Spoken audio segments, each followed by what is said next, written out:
एक अच्छा इन्वेस्टर एक कंपनी के पीई रेशियो को बिना देखे और समझे कभी उसमें इन्वेस्ट नहीं करता है।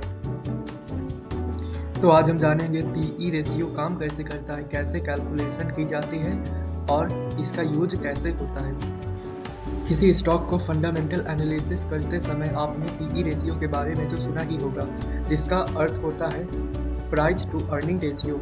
अगर आप किसी स्टॉक को फंडामेंटल एनालिसिस करके खरीदते हैं तो उसके लिए आपको ये भी जानना ज़रूरी होता है कि पीई रेशियो क्या होता है। अब सवाल होता है पीई रेशियो क्या होता है। तो पीई रेशियो का सीधा मतलब होता है कि आप 1 रुपये कमाने के लिए कितने रुपए खर्च करते हैं। मतलब किसी कंपनी का पीई रेशियो 20 है तो आपको 1 कमाने के लिए 20 एक्स्ट्रा देने पड़ेंगे और ये अर्निंग पर शेयर पर डिपेंड करती है। साथ ही पीई रेशियो हमें ये भी बताता है कि दो एक जैसी कंपनियों में से कैसे किसमें इन्वेस्ट करें।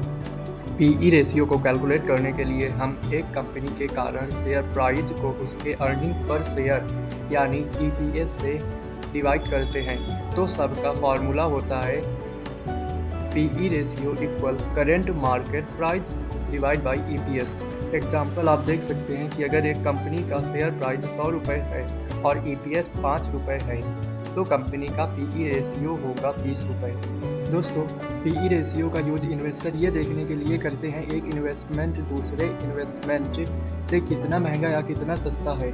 जैसे कि आपके पास 2 प्राइस रखे जाते हैं, एक का प्राइस होता है 10 लाख एंड दूसरे का होता है 12 लाख। अगर हम प्राइस देखकर डिसीजन लें तो हमें लगेगा कि 10 लाख वाला बाई करना सही होगा।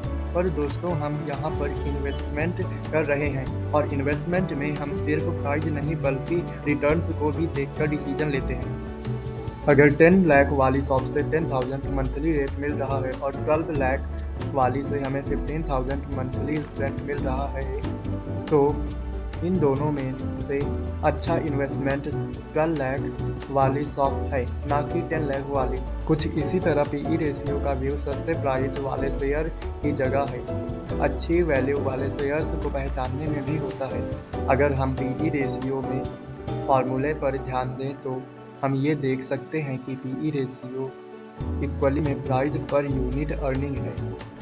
एग्जाम्पल के लिए अगर एक कंपनी का पीई रेशियो 20 है तो इसका मतलब है कि हमें उस कंपनी में 1 रुपये कमाने के लिए 20 रुपये देना पड़ेगा।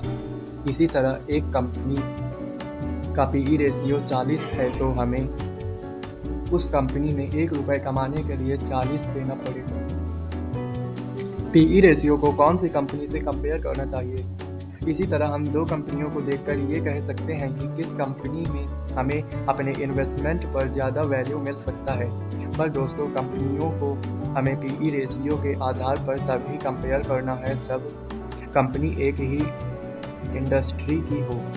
इसका मतलब है कि हमें एक सॉफ्टवेयर कंपनी को एक सॉफ्टवेयर कंपनी से ही कंपेयर करना है या एक ऑटोमोबाइल कंपनी को दूसरे ऑटोमोबाइल कंपनी से।